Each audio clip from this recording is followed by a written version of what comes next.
Partnership यानी कि साझेदारी वाले प्रश्न, पार्टनरशिप के जो प्रश्न होते हैं बहुत महत्वपूर्ण होते हैं, बार बार परीक्षाओं में भी आते हैं, तो पूरा वीडियो देखिएगा। चलिए स्टार्ट करते हैं। पहला प्रश्न, आदित्य और संजय एक व्यवसाय में 45,000 और 30,000 निवेश करते हैं। कौन कौन? आदित्य और संजय, ठीक है। एक व्यवसाय में 45,000 और 30,000 निवेश करते हैं। तो आदित्य कितना करता है? 45,000 निवेश, और संजय करता है भाई 30,000 निवेश, ठीक है। ये निवेश करता है। उनको लाभ के बीच का अनुपात क्या होगा? भाई जब लाभ होगा, जब लाभ मिलेगा तो उनके बीच का अनुपात, भाई आदित्य ने ज्यादा पैसे इन्वेस्ट किए तो इसको लाभ ज्यादा मिलेगा, संजय ने कम पैसे इन्वेस्ट किए तो इसको कम लाभ मिलेगा। तो वही लाभ का अंतर बताना है, आसान हो जाएगा। 1 2 3 जीरो से 1 2 3 जीरो काटा देंगे आप, ठीक है। 15 त्रिक का 45 कटाएंगे, 15 दुने का 30 कटाएंगे, ये हो जाएगा 3:2। बस प्रश्न खत्म। बी ऑप्शन में दे रखा है 3:2। लाभ का प्रतिशत कितना हो जाएगा? 3:2 हो जाएगा। पार्टनरशिप के प्रश्न करा रहा हूं, पूरा वीडियो जरूर देखिएगा, आसानी से कराऊंगा सभी प्रश्न। अब देखेंगे अगला प्रश्न। अगला प्रश्न है, महेश और किशोर एक व्यवसाय 60,000 रुपए और 50,000 रुपए के निवेश के साथ आरंभ करते हैं। कौन कौन? महेश और किशोर, ठीक है। कितने कितने रुपए लगा के?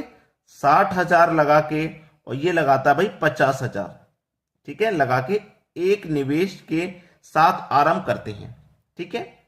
यदि एक वर्ष बाद उनको 33,000 रुपए का लाभ प्राप्त हुआ। कितने का लाभ प्राप्त हुआ? एक वर्ष के बाद लाभ जो प्राप्त हुआ है वो 33,000 का लाभ प्राप्त हुआ है, 33,000 का, ठीक है, प्राप्त होता है। तो इसमें किशोर का हिस्सा कितना होगा? इस किशोर का हिस्सा कितना होगा?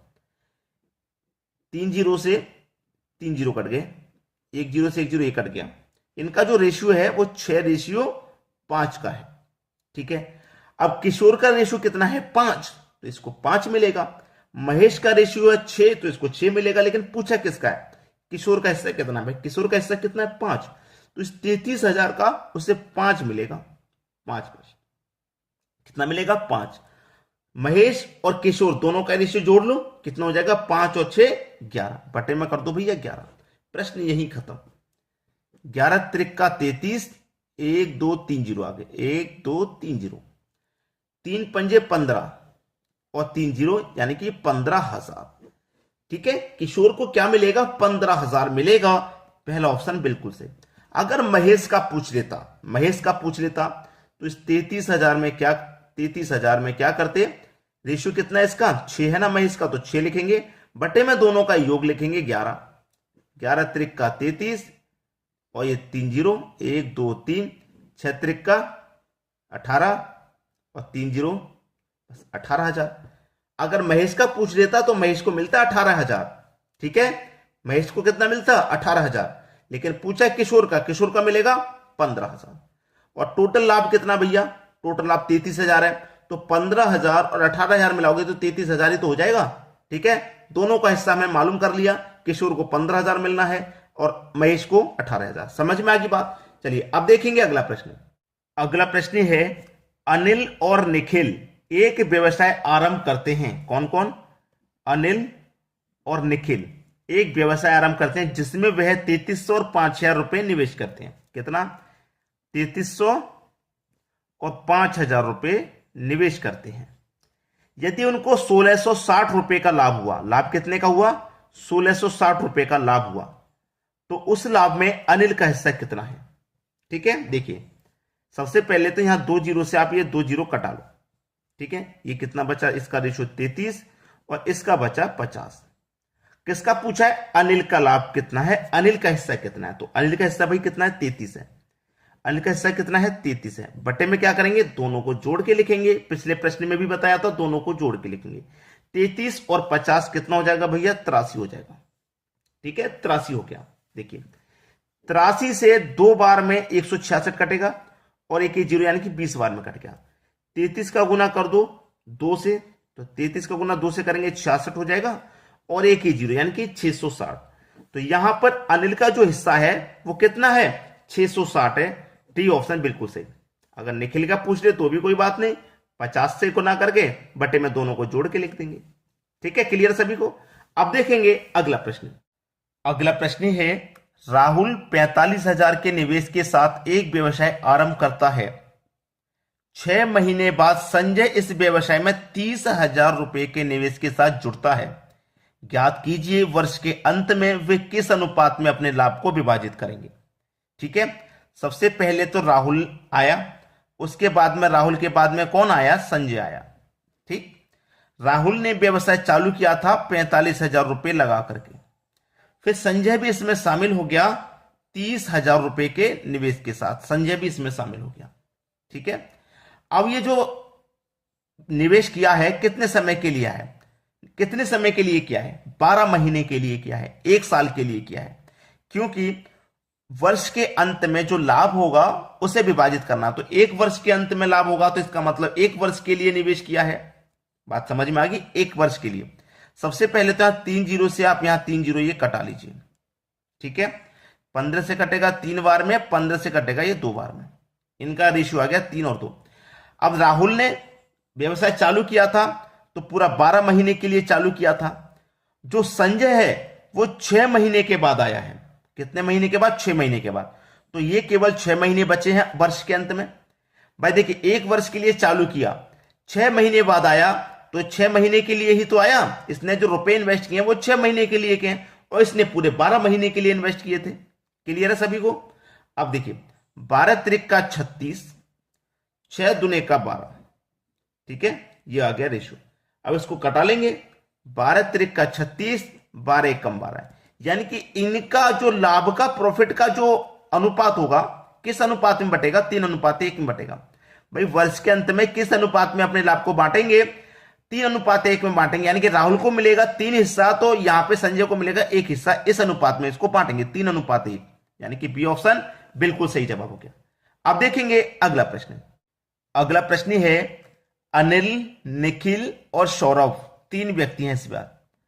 अनिल, निखिल और सौरभ साझेदारी में एक व्यवसाय आरंभ करते हैं जिसमें निवेश का अनुपात 6:5:8 है। 6:5:8 निवेश का अनुपात 6:5:8 है। वर्ष के अंत में उन्हें 83,600 रुपए का लाभ हुआ। वर्ष के अंत में कितने का लाभ हुआ, 83,600 का लाभ प्राप्त होता है। इस लाभ में सौरभ का हिस्सा कितना है, सौरभ का, तो सौरभ का रेशियो कितना है भाई, 8। तो 8 लिखेंगे, बट्टे में क्या करेंगे, अनुपात को जोड़ के लिखेंगे। 8 और 6 14, 14 में 5 जोड़ेंगे 19।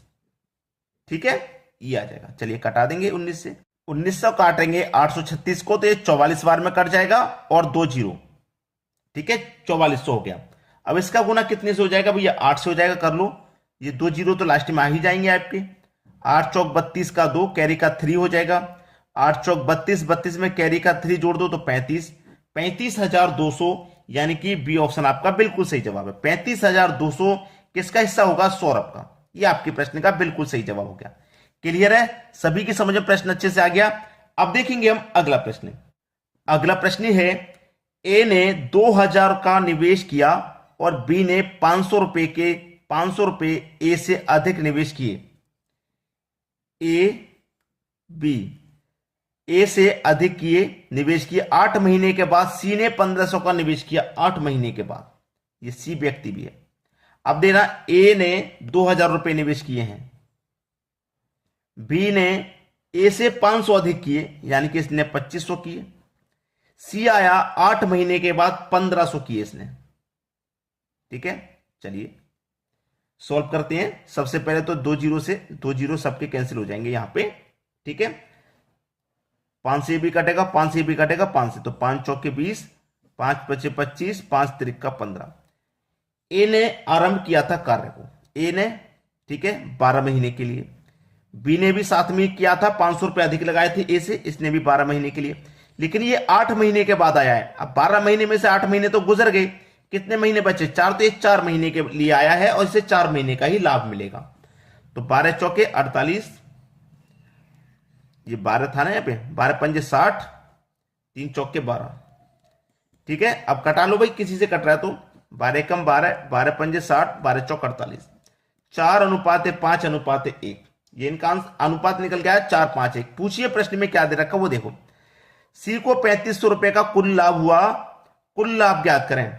सी को कुल लाभ कितना हुआ है भाई, सी का रेशियो कितना आया, 1 आया। और सी को लाभ कितने का हो रहा है भाई, सी को लाभ कितने का हो रहा है, 350 का। कितने का लाभ हो रहा है, 350 का। अब देखिए एक की वैल्यू 350 है भाई, कुल यानी टोटल लाभ पूछा है उसने, टोटल लाभ यानी कि टोटल अनुपात को जोड़ लो, 4 और 5 9 और 1 10। ठीक है, टोटल 10 का पूछ रहा है। जब 1 बराबर 350 के तो 10 बराबर कितने के हो जाएगा भैया, 3500 के नहीं हो जाएगा, हो जाएगा कि नहीं हो जाएगा, 3500 के हो जाएगा। ये आपका आंसर, कुल लाभ कितना हो जाएगा, 3500। यानी कि पहला ही ऑप्शन आपका सही जवाब हो गया। समझ में आ गई बात। अब देखेंगे अगला प्रश्न। अगला प्रश्न है, पी क्यू और आर अपनी पूंजी को 8 6 5 के अनुपात में निवेश करते हैं। 3 व्यक्ति हैं, पी क्यू और आर, अपनी पूंजी को 8 6 और 5 के अनुपात में वो निवेश करते हैं। ठीक है, वर्ष के अंत में इनको 1 3 5 के अनुपात में लाभ प्राप्त होता है। 1 3 और 5 के अनुपात में इनको लाभ प्राप्त हुआ, यानी नीचे वाला जो रेशियो प्रॉफिट का है, यानी कि लाभ का प्रॉफिट है। तो एक बात नोट कर लेना भाई, देखिए 8 रुपए की चीज पे 1 रुपए का प्रॉफिट, तो 1/8 हो जाएगा, यानी कि 8 की चीज पर 1 का प्रॉफिट। ये कितना हो जाएगा, ये 3 के बट्टे में 6 हो जाएगा, और ये 5 के बट्टे में 5 हो जाएगा। यानी पलट जाएगी ना संख्या, पलटेगी कि नहीं पलटेगी, बिल्कुल पलटेगी। अब देखिए 8 6 और 5, ये रहा, 5 के बट्टे में 5 आ गया, 3 के बट्टे में 6 आ गया, और 1 के बट्टे में 1 आ गया। ठीक है, चलिए इसको क्या करेंगे, यहां लिख लेते हैं, इसको लिख लीजिए इधर। यानी कि 1 के बट्टे में ये क्या है, 8 है, 1 के बट्टे में 8। ठीक है, कटाएंगे, इसको कटाएंगे हम, 3 1 कम 3, 3 दूने का 6, तो 1 के बट्टे में 2 अनुपात है। इसको कटाएंगे, 5 1 कम 5, 5 1 कम, यानी कि 1 के बट्टे में 1 रहे। ठीक है, 1 के बट्टे में 1, 8 2 1 का एलसीएम 8 आ जाएगा। 8 से 8 को काटो 1 बार में, 1 का गुना 1 से करो तो 1 रहेगा। 2 से 8 को काटो 4 बार में, 4 का गुना 1 से करो 4 रहेगा। 1 से 8 को काटो 8 बार में, 8 का गुना 1 से करो 8, तो 1 4 8। ये आपकी प्रश्न का बिल्कुल सही जवाब है। खत्म हो गया प्रश्न भाई। इसकी पूंजी का निवेश किया, उसका अनुपात याद करना है ना, तो 1 4 8 ये आ जाएगा। पहला ऑप्शन बिल्कुल सही। उम्मीद करूंगा आज के वीडियो में जो प्रश्न कराए हैं सभी आपको बहुत अच्छे से समझ में आ गए होंगे। ठीक है दोस्तों, वीडियो देखने के लिए आपका बहुत बहुत धन्यवाद।